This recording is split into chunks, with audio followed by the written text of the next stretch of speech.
Bonjour à tous et bienvenue à ce dimanche 31 mai. Bonjour à tous. J'aimerais juste faire quelques petites annonces très rapides ce matin avant que j'embarque dans mon enseignement. Première chose, la semaine prochaine, le dimanche, le 7 juin, je crois. Donc, dimanche prochain, le 7 juin, Pasteur Jacques va vouloir faire la communion virtuelle avec tout le monde. Donc, pour dimanche prochain, si vous voulez vous préparer, allez vous chercher du jus de raisin si vous n'avez pas à la maison, du pain, des craquelins, peu importe ce que vous avez sous la main. Si vous n'en avez pas dans votre petite épicerie cette semaine, allez vous chercher quelque chose pour pouvoir faire la communion avec Pasteur Jacques, qu'on va le faire ensemble par vidéo et audio. Donc, joignez-vous à nous pour dimanche prochain. Autre chose, j'aimerais, pour les gens qui nous disent, je l'ai mentionné, mais j'aimerais reclarifier comment on fonctionne présentement. On enregistre pour le dimanche matin la louange, bien entendu, mais on ne peut pas la mettre encore sur vidéo. C'est un projet qui s'en vient. Alors, si vous voulez écouter la louange le dimanche matin, vous cliquez sur le lien sur « Écouter la prédication » et vous allez avoir la louange et la prédication. Et si vous voulez absolument nous voir la face, tant mieux, vous mettez ça à pause et allez sur le lien « Regarder » où c'est marqué « Watch », je crois, sur notre site, et ça va vous emmener vers le lien YouTube. Alors, je clarifie la situation. Et le projet caméra vidéo s'en vient très bientôt, les choses sont commandées. Puis, comme vous savez, ces temps-ci, ça va tellement vite dans le transport, mais on croit que ça s'en vient très, très vite et qu'on va pouvoir tout installer ça pour qu'on puisse faire une réunion live le dimanche matin avec vous autres. On espère qu'on va être déconfinés d'ici là, mais si on ne l'est pas, on va avoir quand même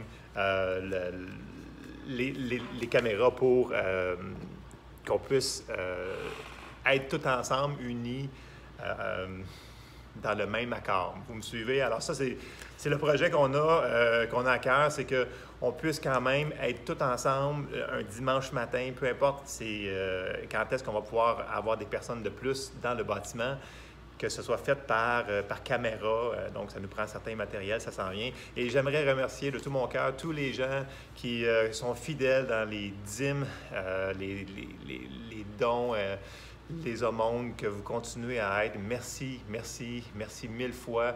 C'est merveilleux. On voit qu'on a une Église qui est mature, des gens qui sont remplis de paroles et qui font vraiment la parole et qui sont fidèles à leur Église locale. Alors, je vous remercie de tout mon cœur. Alors, ça, c'est pour les annonces pour ce matin.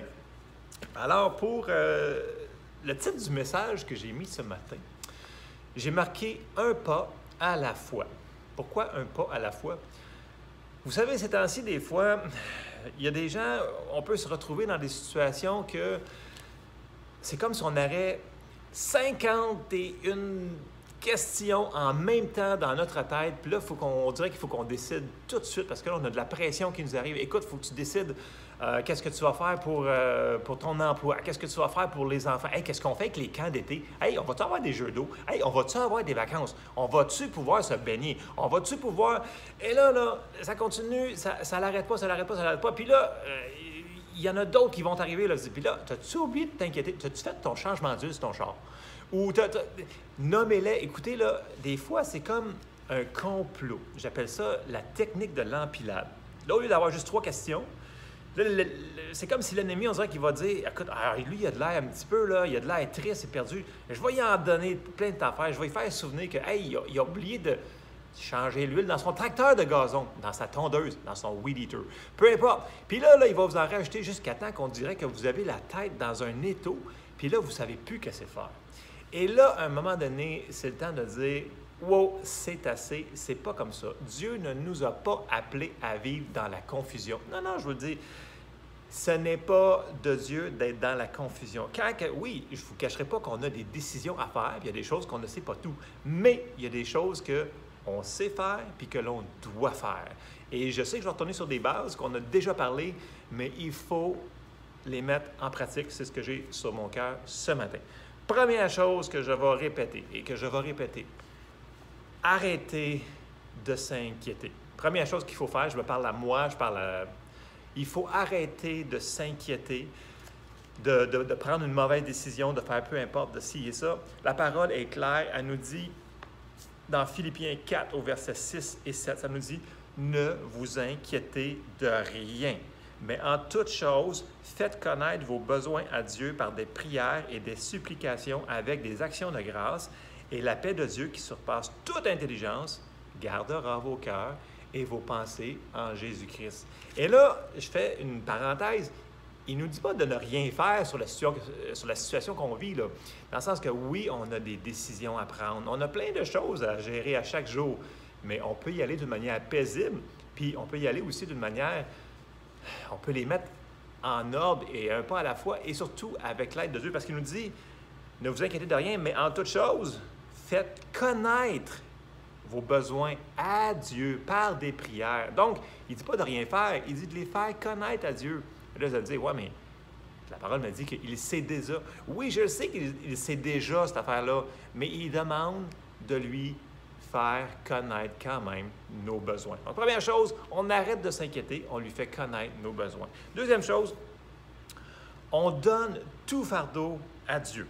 C'est dans 1 Pierre 5,7 qui nous dit « Déchargez-vous sur lui de tous vos soucis. » Pas juste la moitié, là, je pense que je vais être capable de dealer avec la moitié de ces affaires-là. Non, non, tous vos soucis, car lui-même prend soin de vous.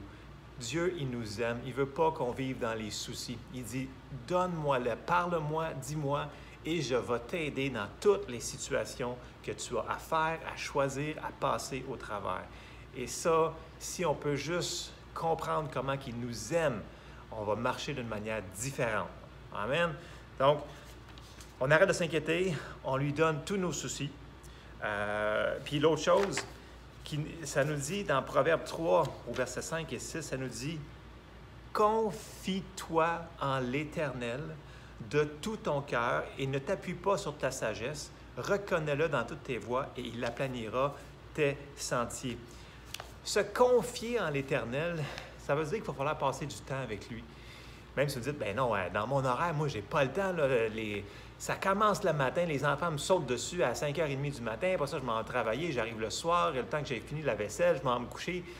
Oui, je sais qu'il y a des fois que nos horaires peuvent arriver serrés, mais là-dedans, je suis sûr qu'il y a un petit moment que vous pouvez dire, écoute, Seigneur, on a besoin de se parler. On a besoin, il faut que je t'explique quelque chose. Tu vois, cette affaire-là, là, je me confie en toi. Je n'ai pas la solution sur ça, fait que je te demande ton aide.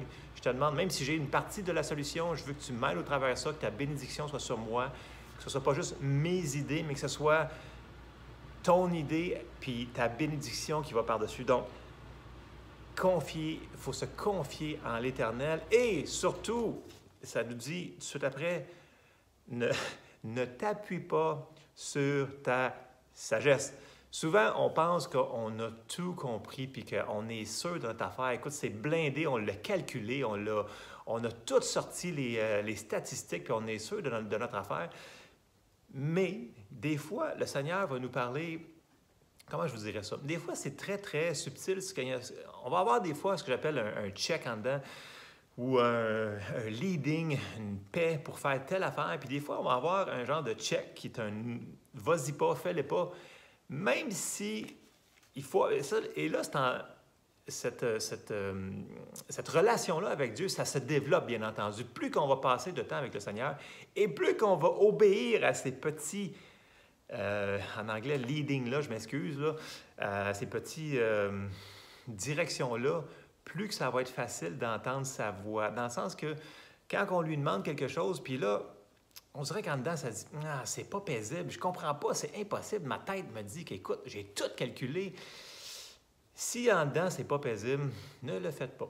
En tout cas, vous faites ce que le Saint-Esprit vous êtes dirigé à faire. Il faut être conduit par l'Esprit. Il faut marcher selon l'Esprit. C'est comme ça qu'on va marcher dans la victoire. Et même chose, si vous semblez qu'il y a une chose qui semble, vous dites « Ouais, mais j'ai vraiment la paix, mais dans ma tête, on dirait que c'est pas la première chose que je ferais. » Mais si vous avez la paix, vous avez prié, vous êtes confiant en l'Éternel, faites le pas de foi. Donc, un pas à la fois. Puis, c'est la manière que ça va fonctionner. Le Seigneur ne vous montrera pas le 10e pas qui est en avant de vous, parce que de toute façon, là, tant qu'on n'a pas pris le prochain pas, là, c'est parce que je suis pogné dans mon affaire pour me filmer, là, sinon je marcherais, là, mais vous comprenez que pour marcher, c'est un pas, un autre pas, un autre pas. Si je ne fais pas le premier pas qui était ici, je ne peux pas faire l'autre. OK, c'est très, très profond comme enseignement ce matin. Vous comprenez ce que je veux dire? Il faut qu'on fasse un petit pas de rien en avant de nous et on ne le fait pas. Pensez pas que vous allez avoir qu'est-ce qu'il faut faire dans 20 ans ou dans 25 ans. Dieu est un Dieu de foi. Il nous demande de marcher par la foi. Oui, il va nous révéler plein de choses qu'on a besoin pour avancer, bien entendu, mais il faut quand même être obéissant et faire ce que l'on sait. Puis une des choses pour être plus sensible, pour entendre les directions que le Seigneur nous donne à l'intérieur, je ne parle pas d'une voix audible ici, là. Écoutez, ça peut arriver que le Seigneur va vous parler d'une voix audible, là. Mais tu sais, dans une vie normale, là, c'est pas comme ça que ça va fonctionner. Le Saint-Esprit, ça nous dit qu'il va parler à nos cœurs, ça va être dans notre esprit. Notre esprit est ici, il est en dedans de nous, là. OK? Donc, ça veut dire vous allez savoir des choses par l'intérieur. On appelle ça en anglais un knowing, un witness. Donc, on sait des choses. C'est comme ça qu'il fonctionne. Et une des manières pour être le plus réceptif, pour pouvoir comprendre sa parole, parce que des fois, on dit, il me semble que, Seigneur, je t'ai prié, puis je ne comprends pas ce que tu me dis. Est-ce que tu es prêt à entendre la réponse qu'il va te donner? En anglais, je te dirais, c'est « T'es-tu willing d'entendre la réponse à ta question? » Mettons que vous lui demandez une réponse pour telle situation, peu importe. Nommez-le, là, ce que vous faites face, probablement qui est le plus pressant. Là. Puis mettons qu'il vous dirait quelque chose qui n'était pas prévu dans votre plan de match que vous avez calculé avec votre super intelligence génialissime. Bien, êtes-vous willing d'entendre d'autres choses? Si vous l'êtes willing, le poste, la fréquence, où est-ce qu'il parle, comme on pourrait dire, comme un radio, qu'on syntonise la fréquence. À cette heure, c'est plus vraiment des boutons qu'on tourne, on pèse dessus. Mais quand même, c'est des fréquences. Puis si, mettons, vous avez mis votre radio sur AM, puis c'était sur la bande FM que la musique s'en venait, bien, vous avez beau monter le volume, ça ne donnera pas grand-chose. Mais c'est la même chose avec Dieu. Si vous n'êtes pas prêt à entendre ce qu'il va vous dire, donc vous êtes, mettons, sur la bande AM, puis lui voulait vous parler sur la bande FM, mais Dieu nous parle tout le temps, il nous parle à chaque jour, dans les petites comme dans les grandes choses. Tout le temps, oui, ça nous dit que le Saint-Esprit est avec nous, c'est notre guide, notre conseiller, notre consolateur, il est là, il est bon, il nous aime, il nous dirige. Est-ce qu'on veut entendre ce qu'il a à nous dire? Ou on veut faire vraiment nos affaires à nous autres, puis nous dire, écoute, moi j'ai compris, c'est de même que ça marche. Donc, je vous donne une clé ce matin. Soyons prêts à entendre quelque chose que peut-être qu'on n'aurait pas pensé. Puis écoutez, si ce n'est pas paisible, mettez-les sur la tablette. Le Seigneur va vous le confirmer d'une autre manière, vous allez le comprendre. Il va faire concourir des circonstances pour que vous compreniez. OK? Dieu, il sait quand on n'a pas compris, puis que c'est vraiment véritable quand on l'a cherché. Mais il sait aussi que quand on a demandé, puis que c'était juste pour demander par principe et c'était pas vraiment du cœur, il sait ça aussi. Donc, ne jouons pas à l'Église. On a besoin de vraies réponses, de vrais changements dans certaines circonstances. Alors, il faut y aller avec un cœur entier, intègre. Amen. Et j'aimerais vous encourager ce matin qui nous dit, Matthieu 7, au verset 7 à 8, Jésus nous avait dit, demandez et l'on vous donnera. Cherchez et vous trouverez. Frappez et l'on vous ouvrira. Car quiconque demande reçoit. Celui qui cherche trouve et l'on ouvre à celui qui frappe. Le Seigneur Jésus il est clair. Si de tout ton cœur, tu cherches, tu demandes, tu frappes, c'est sûr qu'on va te donner, que tu vas trouver puis on va t'ouvrir. C'est certain, la parole de Dieu ne ment pas. Dieu veille sur sa parole pour l'accomplir. Mais il faut que ce soit fait du cœur. Si ce n'est pas fait du cœur et juste de blablabla, comme ça, par les vaines paroles, c'est pas comme ça. Dieu regarde au cœur. Des fois, on a toute la bonne manière, l'élocution. « Oh Seigneur Dieu, je vais te... » Que vous avez un français parfait, ce qui n'est pas tout à fait mon cas, mais peu importe la manière que vous demandez, Dieu regarde au cœur. Moi, je parle en franglais, des fois on dirait, mais c'est pas grave. L'important, c'est que vous me comprenez, puis l'important, c'est que les gens à qui je parle me comprennent. OK? Vous comprenez ce que je veux dire? Parlons de notre cœur. Autre chose, des fois, on a demandé à Dieu, puis là, on est comme, oui, j'ai perçu, mais je ne suis pas sûr. Et là, on a tellement peur de se tromper qu'on arrête tout, on dit non, non, non, non, je vais juste y aller avec ma tête, là, puis même si j'ai un witness en dedans, j'ai un check, de ne pas faire ça, je vais le faire pareil. Et c'est là que la peur, c'est pas de Dieu. Parce que la peur, c'est l'inverse de la foi. Fait que là, on ne marche plus par la foi, on marche par la vue. Et quand on marche, excusez, quand on marche par la vue, ben, on n'aura pas tous les bénéfices que le Seigneur veut nous aider à marcher. Puis une chose que Jésus avait dit, puis il faut se souvenir de ça pour vous encourager ce matin, c'est dans Jean 10, au verset 27, il nous dit « Mes brebis entendent ma voix, je les connais et elles me suivent. Je leur donne la vie éternelle et elles ne périront jamais et personne ne la ravira de ma main. » Mes brebis entendent ma voix. Fait que ça, c'est un verset que vous pouvez citer tout fort à voix haute. Quand vous êtes tout mélangé, vous dites « Hey! Je suis une brebis de l'Éternel et j'entends sa voix. » Et là, vous le prenez par la foi. Et si vous le prenez par la foi, vous allez voir comment ça va débloquer dans l'endroit que vous êtes une incertitude d'avoir peur de vous tromper. Je vous encourage, faites-les, là. C'est des clés importantes. Vous allez me dire, c'est des choses de base ce matin, mais c'est des choses qui vont changer vraiment là, du tout au tout sur les choses difficiles qu'on doit faire face ces temps-ci. Peu importe c'est quoi, il faut faire confiance à Dieu, puis il nous aime. Puis souvenez-vous qu'un berger, c'est quelqu'un qui prend soin de ses brebis. Tu sais, vous savez, j'ai marqué, un bon berger va nous apporter à la bonne destination parce qu'on est ses brebis et qu'il nous aime. Et là, bien entendu, je veux vous encourager avec le psaume 23. Puis vous me dites, c'est un autre psaume que je connais par cœur. Parfait. Mettez-le dans vos versets de confession et battez-vous avec ce psaume-là pour faire sortir la confusion, la dépression, le nuage noir qui est venu dans votre tête de penser, de répondre à vos 51 questions à la fois. Et là, vous dites, psaume 23, « L'Éternel est mon berger. Je ne manquerai de rien. Il me fait reposer dans de verts pâturages. Il me dirige près des eaux paisibles. Il restaure mon âme. Il me conduit dans les sentiers de la justice à cause de son nom. Quand je marche dans la vallée de l'ombre de la mort, je ne crains aucun mal, car tu es avec moi. Ta houlette et ton bâton me rassurent. Tu dresses devant moi une table en face de mes adversaires. Tu oins d'huile ma tête et ma coupe déborde.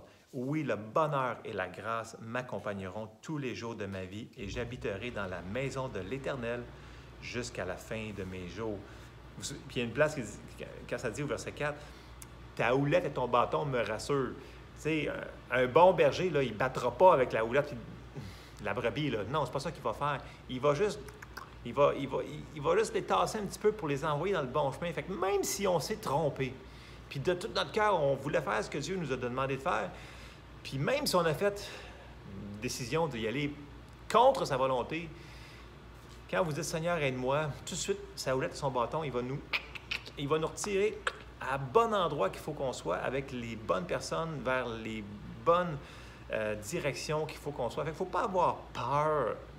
La peur, c'est pas bon. Quand on est dans la peur et qu'on est tout confus, là, on n'est pas à bon endroit. Ça dit qu'on va être dirigé par la paix, que notre paix soit notre, en anglais c'est umpire, notre arbitre. La paix doit être notre arbitre. Si ce n'est pas paisible, ce n'est pas Dieu. Donc souvenez-vous, l'Éternel est notre berger. Il prend soin de nous et il nous dirige dans ces situations-là. Mais encore là, ça va être un pas à la fois. J'aimerais bien ça, moi, savoir toujours à chaque jour les 10 pas qu'il faut que je prenne en avant de moi. Mais si j'ai une direction puis je ne la fais pas, bien, on reste au neutre, puis on reste à la même place, puis on n'avance pas, puis on tourne, on broie du noir et ça mène nulle part. Donc, il faut être obéissant et faire les pas que le Seigneur nous demande. Alors, je continue et là, j'aimerais ça qu'on regarde un petit peu à Abraham ce matin parce que les gens, ils pensent, ah oui, bien Abraham, c'est le père de la foi, puis tu sais, c'est notre père à nous autres, puis c'est sûr, lui, c'est un géant, tout était facile. C'est pas vrai. Abraham est un homme comme nous. Puis si on regarde le début, là, quand ça a commencé, là, on va regarder comment que ça aurait pu pas aller nulle part. Je m'explique. Si on s'en va dans Genèse 12 et au verset 1, ça commence, dans ce temps-là, il s'appelait Abraham, puis il ne s'appelait pas encore Abraham, père d'une multitude de nations, parce que là, Dieu l'a amené de foi en foi, en foi, en foi. Mais au début, avant ça, Genèse 12, 1, ça nous dit, « L'Éternel dit à Abraham, va-t'en de ton pays, de ta patrie, et de la maison de ton père dans le pays que je te montrerai. » Alors là, il y avait une décision à faire. Il faut que je m'en aille de mon pays, de ma patrie, à quelque part que Dieu va me montrer. Là, la plupart des gens, on arrête probablement arrêter ça là, disent, mais non, je ne peux pas aller à quelque part qui va me montrer. C'est où que je m'en vais, Seigneur? Non, non. Il a juste dit, fais tes valises, amène tes chameaux, amène tout ce que tu as, puis sors, puis pars. Une fois que tu seras parti, je vais te dire où est-ce que tu vas aller. Puis là, son voisin, qui l'a peut-être vu mettre ses valises, il a dit, tu t'en vas où? Bien, je m'en vais où est-ce que le Seigneur va me montrer que je vais aller. Là, ses voisins devaient dire, coudonc, ouais, c'est pas tellement. Mais s'il n'avait pas obéi à cette directive-là qui semble être tellement simple, mais qui est quand même un gros pas de foi, parce que là, il faut qu'il laisse tout derrière, puis il faut qu'il décide de faire le pas sans savoir le deuxième pas qu'il allait faire. Il ne savait pas là, le restant. Là. Il ne savait rien de ça. Là. Dieu ne lui avait pas révélé. Il a juste dit, sors, va-t'en. Et il l'a fait, et c'était la bonne réponse. Il a obéi, et un pas à la fois, Dieu l'a apporté avec d'autres promesses, d'autres promesses, d'autres promesses, d'autres promesses, jusqu'à temps qu'il soit capable d'offrir son fils Isaac sur l'autel. Et là, on a passé de miracle en miracle, en miracle, en miracle, en miracle. Là. Donc, mais ça l'a parti à un endroit. Le premier pas. Il dit, va, sors. Fait, est-ce que nous autres, on serait prêts à faire la même chose que lui a fait? Mais on doit le faire. Même si ça nous semble des fois insensé ou trop simple, il faut le faire. Amen. Et là, l'autre chose que j'embarque dedans, une fois que tu as une petite direction, dans peu importe, puis tu ne connais pas tous les autres, tu ne sais pas où est-ce que dans le pays qui t'envoie, il va y avoir des jeux d'eau, il va y avoir des restaurants, peu importe, fais ce que tu sais. Alors, si le Seigneur t'a une petite direction ou une chose que tu sais que tu dois faire, fais ce que tu sais. Juste par faire ça, là, rendu à l'endroit que tu vas faire le prochain pas, donc un pas à la fois, rendu là, tu vas avoir une autre directive, puis tu vas pouvoir marcher plus loin. Alors, c'est la même chose pour Abraham qui est arrivé. Et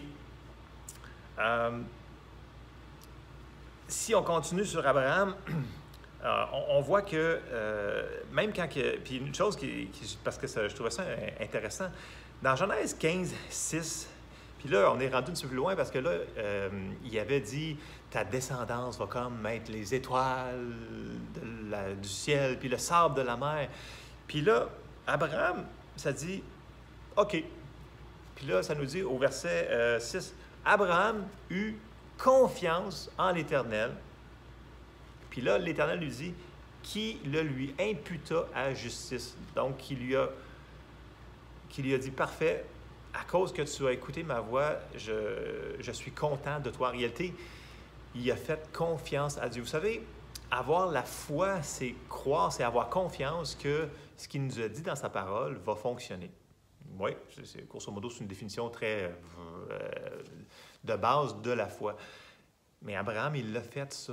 Puis nous autres, on est les descendants, si on peut dire, d'Abraham, qui est le père de la foi, et on doit faire les mêmes choses. Puis même si la plupart des choses d'Abraham, ça a pris des années avant que ça s'accomplisse, il a gardé son espérance. Puis Dieu lui a donné des trucs pour garder son espérance. Donc, une était de regarder les étoiles, OK? L'autre chose était de regarder le sable de la mer. Fait que je suis sûr que pendant ces dizaines d'années-là, que ça a pris avant de voir les manifestations de ces percées-là, il a dû regarder le soir jusqu'à en avoir mal dans le cou, là, regarder en haut et regarder en bas. Mais ça, c'est pas grave, parce qu'il y avait une direction, puis il a dit, je lui fais confiance. Et des fois, bien entendu, ça ne prendra pas des dizaines d'années sur toutes les choses. Des fois, ça va se faire le lendemain matin. Mais le même principe reste qu'il faut lui faire confiance. Amen.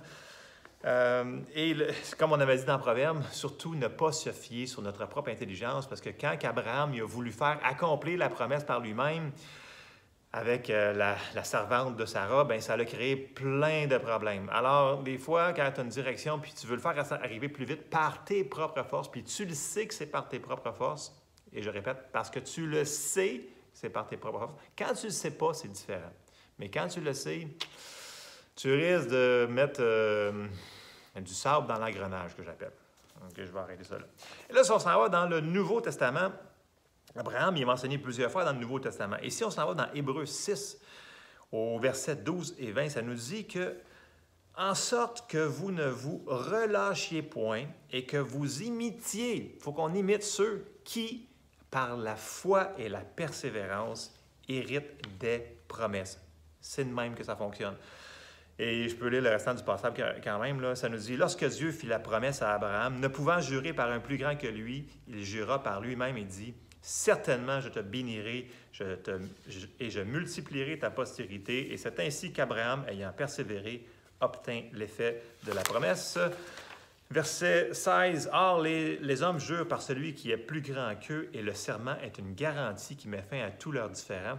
C'est pourquoi Dieu, voulant montrer avec plus d'évidence aux héritiers de la promesse l'immutabilité de sa résolution, intervint par un serment, afin que par deux choses immuables dans lesquelles il est impossible que Dieu mente, nous trouvions un puissant encouragement, nous dont le seul refuge a été de saisir l'espérance qui nous était proposée. Cette espérance, nous la possédons comme une ancre de l'âme, sûre et solide. Elle pénètre au-delà du voile, là où Jésus est entré pour nous, comme précurseur ayant été fait souverain sacrificateur pour toujours, selon l'ordre de Melchizedek. Donc, il faut garder notre espérance, même si des fois, ça va nous prendre un certain laps de temps. Il faut se souvenir que, OK, Dieu il est bon, Dieu, il veut me diriger, je suis willing d'entendre ce qu'il veut me dire, alors on s'en va vers le bon endroit, puis on va y arriver un pas à la fois. Amen. Puis, on est des enfants de foi, d'un papa de foi. Donc, on marche par la foi et non par la vue. C'est dans 2 Corinthiens 5-7 qui dit « Nous marchons par la foi et non par la vue ». Il y a des choses dans ce monde qu'on va essayer de voir avec nos yeux, toucher avec nos mains, mais ça va être pris par la foi. Amen. Puis, l'autre chose aussi, il faut croire que, à un moment donné, il faut aussi croire que la direction qu'on a reçue, bien, elle va s'accomplir. Puis, il faut croire que, comme on disait tantôt, qu'on est ses brebis et qu'on entend sa voix, il faut le croire vraiment, ça. Il faut le croire que quand je demande à Dieu, bien, il me donne de la direction. Parce qu'il est comme ça me dit que je demande puis je reçois. À un moment donné, il faut arrêter de poser des questions puis il faut dire « je le prends ». « OK, merci Seigneur parce que je t'ai demandé puis tu m'as dirigé ». Même si tu n'as peut-être pas tout perçu, le Seigneur, lui, il t'a déjà donné la réponse et elle va se manifester. Puis ça nous amène tout de suite au processus de la foi qui est dans Marc 4 au verset 26 et 29. Jésus, il dit... Il parlait tout le temps du royaume, du royaume, du royaume. Le royaume est semblable à ci, à ça, mais on est, nous autres, déjà dans le royaume de Dieu. Et c'est comme ça qu'on devrait opérer. Et dans Marc 4, au verset 26, ça nous dit, Jésus, il dit encore, « Il en est du royaume de Dieu comme quand un homme jette de la semence en terre, qu'il dorme ou qu'il veille, nuit et jour, la semence germe et croît sans qu'il sache comment. La terre produit d'elle-même d'abord l'herbe, puis l'épi, puis le grain tout formé dans l'épi. Et dès que le fruit est mûr, on y met la faucille, car la moisson est là. » Avez-vous remarqué au verset 27, « Nuit et jour, qu'il dorme, qu'il veille, sans qu'il sache comment. » Des fois, on ne saura pas les raisons exactes pourquoi, comment que Dieu nous dirige vers cette direction-là, mais il dit que la semence est en processus d'arriver, puis on va arriver au bon endroit. Et ça, c'est le processus de marcher par la foi, un pas à la fois. Amen. Et l'autre chose, vous savez, je parle tantôt d'être, j'utilise l'expression être willing parce que tout le monde me comprend quand même. L'obéissance, ça nous dit dans la Bible que l'obéissance vaut mieux que les sacrifices. Parce que Dieu, il veut qu'on l'obéisse dans les petites choses. Parce que c'est pas pour nous brimer qu'il va nous dire des choses comme ça, c'est pour nous aider. Et souvent, les gens vont se dire « Ouais, mais c'est parce qu'il manque de la connaissance sur ci, il manque ça, il manque ci, puis là, je peux pas comprendre, fait que je peux pas comprendre la volonté de Dieu. » Et souvent, c'est pas vrai. On a reçu une direction à faire, elle est toute petite peut-être, puis là, on est comme incertain de la faire. Et là, les gens vont peut-être sortir un demi-verset pour le sortir hors contexte. Puis un qui est souvent sorti hors contexte, bien, c'est Osée 4,6, qui nous dit « Mon peuple est détruit parce qu'il lui manque la connaissance. » Puis là, le monde drette ça là, puis ils ne lisent pas le restant du verset. Fait que c'est vrai, là, on périt parce qu'on manque de connaissances. D'accord, si on manque certaines connaissances, ça peut être détrimental à certaines choses. Mais si on continue tout de suite après, « Puisque tu as rejeté la connaissance, je te rejetterai et tu seras dépouillé de mon sacerdoce. Puisque tu as oublié la loi de ton Dieu, j'oublierai aussi tes enfants. » Si on lit vraiment le verset au complet, et si on lit dans le contexte qui a été écrit, on parle ici d'obéissance et de désobéissance. Fait que le peuple, il périt parce qu'il a désobéi. Alors, si on a une direction quelconque à faire, puis ça nous semble trop simple pour le faire, bien, il faut quand même obéir, parce que c'est ça que Dieu, il veut. Alors, on ne peut pas dire « Ah, mais c'est parce que je ne savais pas. » Oui, on le sait souvent. Mais je sais que des fois, il y a des situations là, qui peuvent nous en arriver. L'ennemi peut nous envoyer genre 46 situations, comme je disais tantôt, la technique de l'empilade, d'avoir 20 choses à régler en même temps, dans la même journée. Ça vous arrive-tu des fois? Moi, ça m'est arrivé souvent. Et là, tu as le goût de dire, bien, qu'est-ce que je vais faire, qu'est-ce que je vais faire, qu'est-ce que je vais faire? Et là, il faut un moment donné, Non, on recommence les étapes qu'on a dit. On arrête de s'inquiéter, on les donne à Dieu et on fait ça. C'est pas évident parce que c'est une décision à faire, mais on est capable de le faire. Puis c'est pas vrai que c'est pas évident, dans le sens que on a le Saint-Esprit en dedans de nous pour nous aider à faire tout ça. Amen. Je vous encourage ce matin, lâchez pas. Prenez ce que vous avez, puis marchez avec un pas à la fois ce qu'on doit faire. Une autre chose que j'aimerais adresser, des fois, on va avoir pris une décision, une direction, et on est peut-être dans la même direction depuis tellement de temps ou c'est une nouvelle direction, mais peu importe. Et là, ça se peut que la situation soit inconfortable. Puis là, tu dis « Ah non, il m'arrive telle affaire, ça veut dire que j'ai dû manquer la voie de Dieu. C'est pour ça qu'il m'arrive telle chose, c'est pour ça qu'il m'est arrivé telle chose, donc je me suis trompé. » Bien, peut-être pas. Parce qu'on a beaucoup d'exemples qui nous disent que ça se peut qu'on soit dans la parfaite volonté de Dieu, puis ça se peut qu'il arrive des circonstances contraires à nous autres. Une que j'avais, c'était Paul et Silas à Éphèse. Ils ont été mis en prison, puis ils étaient exactement à la bonne place, au bon endroit. Ils prêchaient l'Évangile de Dieu, puis là, tout d'un coup, bien, Paul a chassé l'esprit de Python, puis là, bien, il se ramasse battu, magané dans la prison. Il était dans la parfaite volonté de Dieu. C'était pas confortable. Mais après avoir fait ça, il y a eu un miracle, puis il y a eu un réveil dans cette ville-là. L'autre exemple que j'avais, puis que j'ai sorti, c'est les disciples. Dans Matthieu, tout de suite après que Jésus ait fait le miracle des 5000 pains avec les poissons et ces choses-là, il a donné une directive très simple à ses disciples.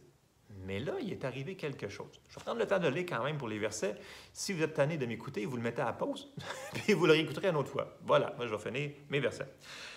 Matthieu 14, au verset 22 et 33, ça nous dit, là, il vient juste de faire le miracle, puis là, il y a plein de monde autour de lui. Puis là, aussitôt après, au verset 22, il nous dit, il obligea les disciples à monter dans la barque et à passer avant lui de l'autre côté pendant que lui-même renverrait la foule.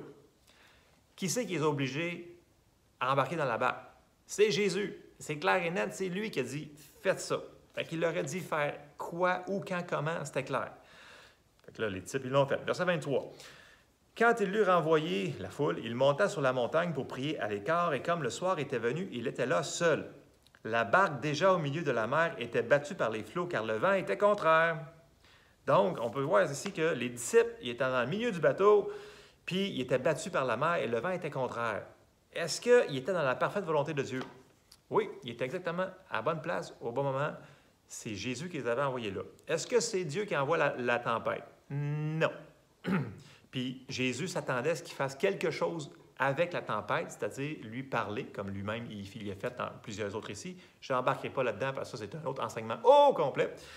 Mais on peut voir qu'on peut passer des moments inconfortables, mais être dans la volonté de Dieu. Oui.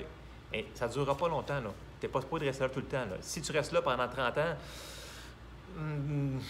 ça se peut, mais je ne crois pas que Dieu nous appelle à vivre dans des moments inconfortables toute notre vie. On va avoir des défis toute notre vie, mais que ce soit aussi inconfortable que ça, je ne crois pas. Si je continue au verset 25, ça nous dit « À la 4e veille de la nuit, Jésus alla vers eux, marchant sur la mer. » Donc, ils n'avaient pas oublié, là, ces disciples-là. Verset 26. « Quand les disciples le virent marcher sur la mer, ils furent troublés et dirent, c'est un fantôme. Et dans leur frayeur, ils poussèrent des cris. Ah! Verset 27. Jésus leur dit aussitôt, rassurez-vous, c'est moi, n'ayez pas peur. Et là, on voit l'histoire que Pierre lui répondit, Seigneur, si c'est toi, ordonne que j'aille vers toi sur les eaux. Là, Jésus dit, ben viens. Fait que là, Pierre est sorti de la barque et marcha sur les eaux pour aller vers Jésus. Et là, on voit que notre intelligence peut nous couler ou nous faire avancer. Et là, ça l'a fait couler Pierre. Parce que là, au verset 30, ça nous dit « mais voyant ». Donc, mais voyant. Donc, ça veut dire que là, dans sa tête, il s'est dit « mais voyant que le vent était fort, il eut peur. Et comme il commençait à s'enfoncer, il s'écria « Seigneur, sauve-moi ». C'est super intelligent, là, son affaire, là. Pierre, il avait été brave, là. C'est la nuit, il a dit « Seigneur, donne-moi la parole pour que je sorte ». Mais voyant. Et là, il s'est mis à analyser la situation avec notre intelligence super génialissime. Et là, il a dit, ben non, tu ne peux pas marcher sur l'eau avec le vent. Fait que c'est là que l'ennemi l'a eu. Parce qu'il a dit, regarde, pense-y 2 secondes. Là. Regarde le vent, regarde les vagues. Ça ne marche pas, là. Tu ne peux pas marcher. Tu ne peux pas marcher sur les eaux quand ils vendent demain. Je l'ai répété souvent, la peur, c'est l'ennemi de la foi. Et la peur, c'est insensé. Ça nous amène à des raisonnements complètement stupides. Parce que c'est un miracle, là, OK? Qu'il fasse beau soleil puis que la mer, ça soit un miroir. Si tu mets le pied dans l'eau, bien, tu cales jusque dans le fond, OK? Sauf si le Seigneur t'a donné une parole de le faire, alors là, tu te tiens sur sa parole et là, tu ne cales pas, OK? Puis, Jésus, au verset 31, « Aussitôt, Jésus étendit la main. » Pas après qu'il ait fui plusieurs bouillons et qu'il était sur... Non. Ça dit, « Aussitôt, Jésus étendit la main, le saisit et lui dit, « Homme de peu de foi, pourquoi as-tu douté? » Donc, on voit tout de suite que quand on fait une erreur comme ça, là, Jésus n'est pas là pour nous dire, « Regarde, je vais te laisser faire des bouillons pendant un petit peu, jusqu'à temps que tu comprennes qu'il ne fallait pas que tu mettes tes yeux sur la tempête. » Non. Dès qu'il s'est écrié « Jésus, sauve-moi », tout de suite, il y a pris la main. Donc, ayons confiance que notre Dieu, c'est un Dieu d'amour. Ce n'est pas un Dieu qui aime ça nous voir être en train de se noyer dans une situation. Il est là pour nous aider. Amen. Je continue. Donc, Dieu ne l'a pas abandonné. Il a quand même fait un commentaire. Au verset 32, ça dit « Ils montèrent dans la barque et le vent cessa. Ceux qui étaient dans la barque vinrent se prosterner devant Jésus et dire « Tu es véritablement le Fils de Dieu. » Mais il a dit au verset 31, il dit « Pourquoi as-tu douté? » Dans le sens que pour lui, c'était comme « Je venais de te donner la parole. Pourquoi tu as mis tes yeux sur la situation? Tu avais la direction, tu avais qu'à faire un pas à la fois, puis tu allais venir me rejoindre. » C'est tout ce qu'il y avait à faire. Donc, il lui a ramené. Il n'a pas chicané. Il a dit « Pourquoi tu as fait ça? Je t'avais donné la direction. Fais juste faire la direction. Tu n'as pas besoin de tout comprendre pour marcher dans la foi. » Amen. Je continue. Un autre principe qu'on retrouve dans le ministère de Jésus, c'est lorsque, bien entendu, il y avait eu ça nous dit, c'est dans Jean 2, à partir du verset 1, quand il y a eu le mariage, puis Jésus a été invité avec ses disciples, et on voit un principe de base qui est très important de se souvenir, et c'est les choses de base. Vous savez, quand on est dans des situations un petit peu intenses, c'est pas le temps d'essayer de trouver des choses super nouvelles, essayer de trouver des nouvelles doctrines. on se remet sur nos doctrines de base, sur ce qu'on sait qui fonctionne, sur nos armes qu'on s'est toujours appuyées par le passé, puis qu'on connaît, un peu comme David qui disait devant Goliath, il dit « Non, Saul, ta grosse épée puis ton armure de maille, je la connais pas. Moi, je suis habitué avec ma fronde, puis le géant, je vais aller l'affronter avec ça parce que l'Éternel est avec moi. Je n'ai pas besoin de nouvelles armes. J'en ai une, puis le Seigneur m'a dit de m'en servir, je vais m'en servir. » Donc, ce n'est pas le temps de réinventer la roue quand vous êtes dans une situation que ça tourne beaucoup. OK? On retourne aux bases, puis on les fait. Et c'est en les faisant, un pas à la fois, qu'on va y arriver. OK? Je m'en vais dans Jean 2. J'avance, verset 3. Le vin ayant manqué, la mère de Jésus lui dit, « Ils n'ont plus de vin. » Jésus lui répondit, « Femme, qu'y a-t-il entre moi et toi? Mon heure n'est pas encore venue. » Verset 5. Sa mère dit au serviteur, « Faites ce qu'il vous dira. » Et là, on a une clé phénoménale pour marcher dans notre vie chrétienne. Faites ce qu'il vous dira. Donc, vous avez reçu un petit leading, prompting, une direction du Seigneur. Faites ce qu'il vous dira. Ça va vous amener au miracle. Puis ici, les serviteurs, là, il y avait toutes les bonnes raisons au monde pour ne pas faire ce que Jésus leur avait dit. Parce que si on continue au verset 6, ça dit « Or, il y avait là 6 vases de pierre destinés aux purifications des Juifs, et chacun d'eux et contenant chacun 2 ou 3 mesures. Jésus leur dit, remplissez d'eau ces vases. Je sais que vous connaissez l'histoire, mais écoutez bien. Et ils les remplirent jusqu'au bord. Puisez maintenant, leur dit-il, et apportez-en à l'ordonnateur du repas, et ils en portèrent. Quand l'ordonnateur du repas eut goûté l'eau changée en vin, ne sachant d'où venait ce vin, tandis que les serviteurs qui avaient puisé l'eau le savaient bien, il devait avoir chaud, il appela l'époux. Il lui dit, « Tout homme sert d'abord le bon vin, puis le moins bon après qu'on s'est enivré. Toi, tu as gardé le bon vin jusqu'à présent. » Tel fut à Cana en Galilée le premier des miracles que Jésus fit. Il manifesta sa gloire et ses disciples crurent en lui. Les serviteurs ici, là, premièrement, là, ils savaient que c'était de l'eau. L'autre chose, les vases de pierre, c'est pesant. Okay? Déjà, je ne dis pas que ça aurait été des cruches en plastique, là, mais des vases de pierre, c'est pesant. Puis ça nous dit que, dépendamment des années et des historiens, là, un vase de pierre, c'est environ 27 gallons, une trentaine de gallons par vase de pierre que tu remplissais. Ils l'ont rempli jusqu'au top. Un gallon impérial, c'est grosso modo à peu près 4 litres. Donc, si on multiplie, c'est environ 120 litres. Ça devait peser une barge, comme on dit en français, en franglais, de mon franglais à moi. C'était énorme comme travail qu'ils ont fait de le remplir d'eau et d'avoir le culot d'aller le porter au directeur du mariage. Là. Il faut que ça rende bien un mariage, il faut que ce soit parfait. Là. Et là, ils ont écouté Jésus, ils ont vu le miracle. Et ça nous rappelle ce que Marie avait dit, « Faites ce qu'il vous dira. » Donc, vous allez me dire des fois, « Écoute, il faut que je fasse ça. Il me semble que j'ai prié, puis j'ai une direction, puis c'est ça qu'il faut que je fasse, mais écoute, dans ma tête, là, ça n'a aucun bon sens. » Puis si c'est paisible à l'intérieur, puis tu sais que c'est Dieu, parce que tu t'as cherché sa face. Des fois, tu n'as pas besoin de jeûner pendant 40 jours là, pour le savoir. Tu vas le savoir. Un autre truc, priez en langue. Construisez votre esprit pour être sensible à ce que le Seigneur va nous diriger. Ça va être tout doux des fois, puis vous allez dire, OK, je ne comprends pas, mais je vais le faire quand même, c'est paisible, c'est la direction que j'ai. Et le Seigneur va s'arranger que le miracle va se produire. Amen. Ça, c'est un autre principe qu'on a embarqué. Et là, j'embarque vers la fin. Ça achève. Il m'en reste plus tant que ça. Lâchez pas. Une autre chose que j'ai mis dans mes notes, des fois, quand on est arrêté à poser des questions trop longtemps, on a tendance à arrêter puis à plus rien faire, puis là, ben, on broie du noir, puis ça, c'est pas bon. Donc, un moment donné, il faut que tu arrêtes. OK, tu n'as pas tout compris la direction que le Seigneur t'a donnée en dedans. Fait que là, va donc prendre une marche, va donc faire ton tracteur à gazon, va donc couper tes headsets, peu importe ce que tu fais comme hobby, là, va faire du jardinage, va faire ton travail, fais les sandwichs pour les enfants, fais d'autres choses. Change-toi les idées. Parce que si tu restes là, couché dans ton lit, ça va finir à pas grand-chose. La parole nous dit dans Ecclésiaste 9:10, « Tout ce que ta main trouve à faire avec ta force, fais-le. Il n'y a ni œuvre, ni pensée, ni science, ni sagesse dans le séjour des morts où tu vas. Dans le sens que, à un moment donné, là, fais ce que ta main trouve à faire et le Seigneur, il va s'arranger.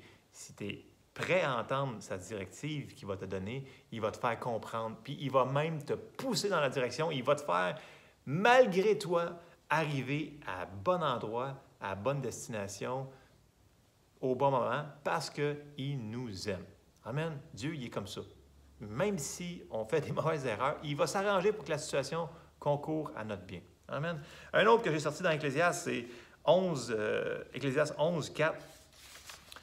Lui, je l'appelle en anglais, il y avait une annonce de Nike, j'aimais bien, c'est « Just do it ». Dans le sens que maintenant, arrête de parler puis fais donc quelque chose. Ça nous dit « Celui qui observe le vent ne sèmera point, et celui qui regarde les nuages ne moissonnera point. » Fait que fais ce que ta main trouve à faire.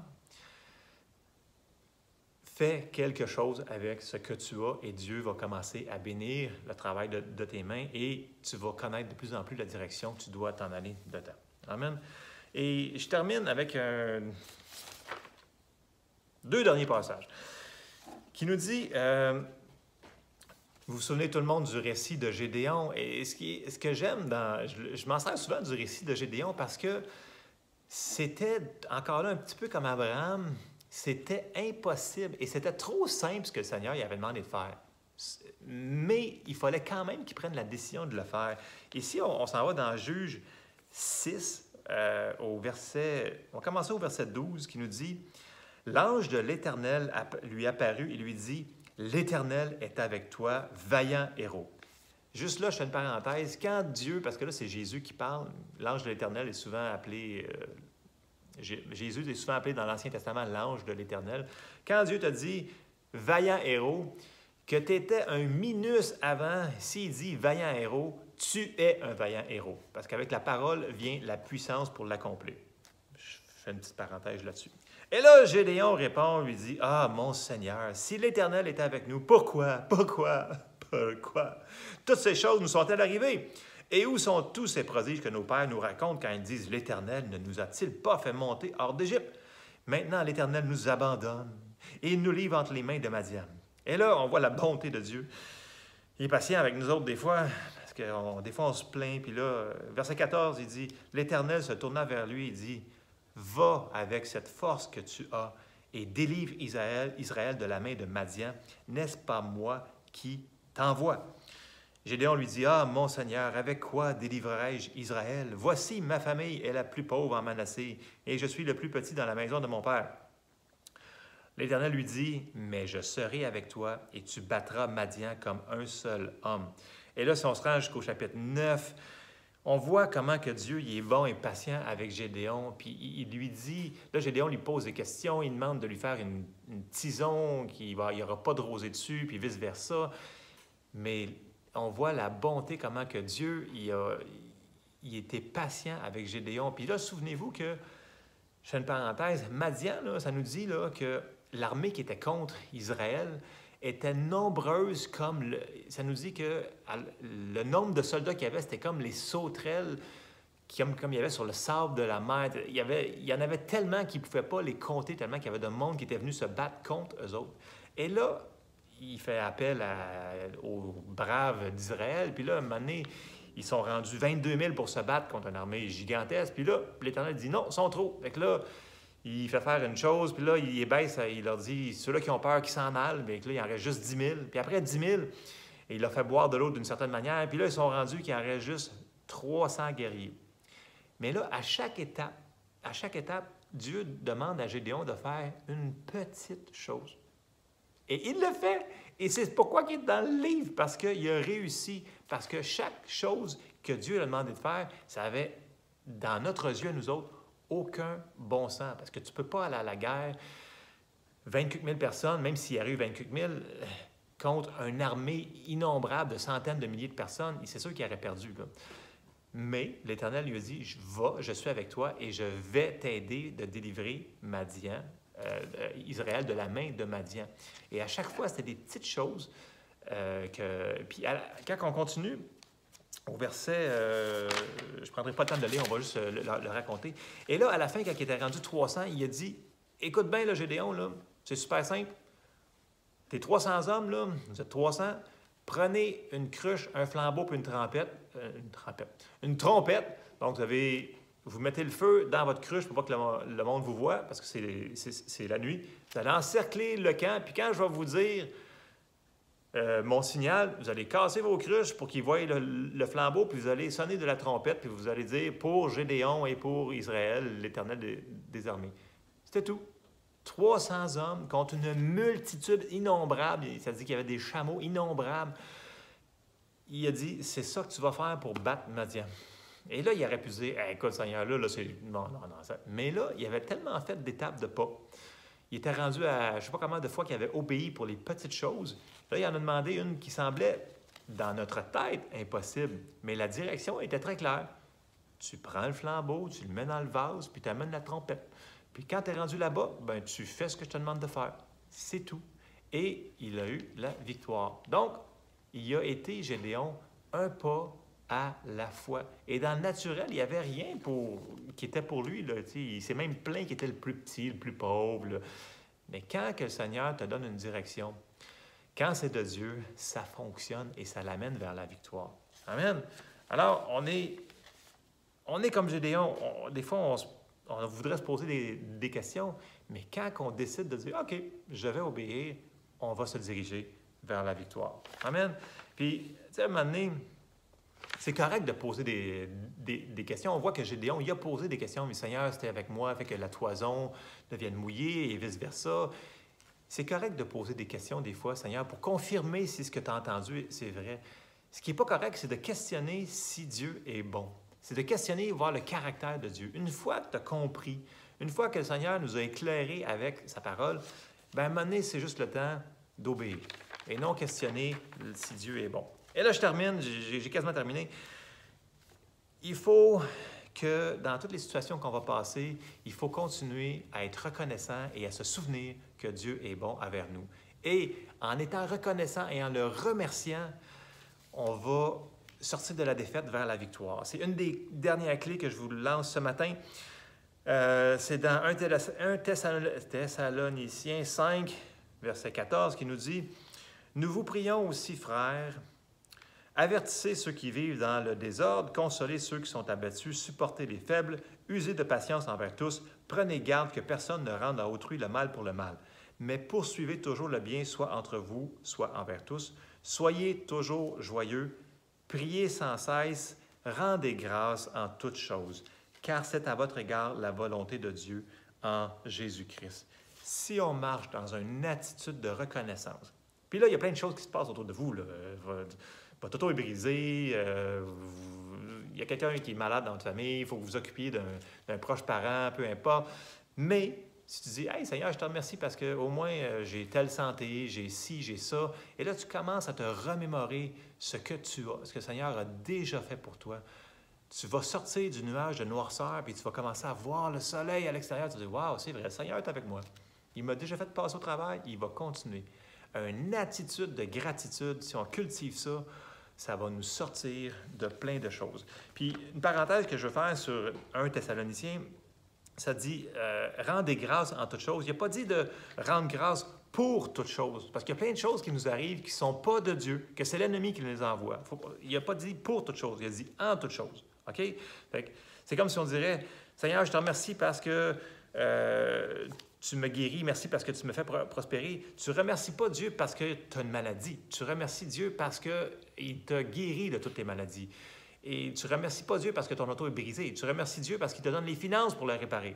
Et c'est différent. Il ne faut pas mettre le caractère de Dieu en doute.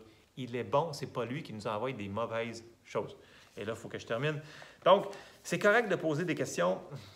Il faut qu'on remercie Dieu pour la réponse. Il faut le prendre par la foi. Et dernière chose que je vais finir, c'est si on parle tout le temps des choses qu'on ne sait pas, puis on est toujours en train de dire « Ah, moi, je ne sais pas ci, je ne sais pas ça, puis je ne comprends pas ci, je ne comprends pas ça. » Si on fait parler de ce qu'on ne sait pas, on parle de la noirceur, puis tout ce qu'on va créer, c'est de la noirceur autour de nous autres.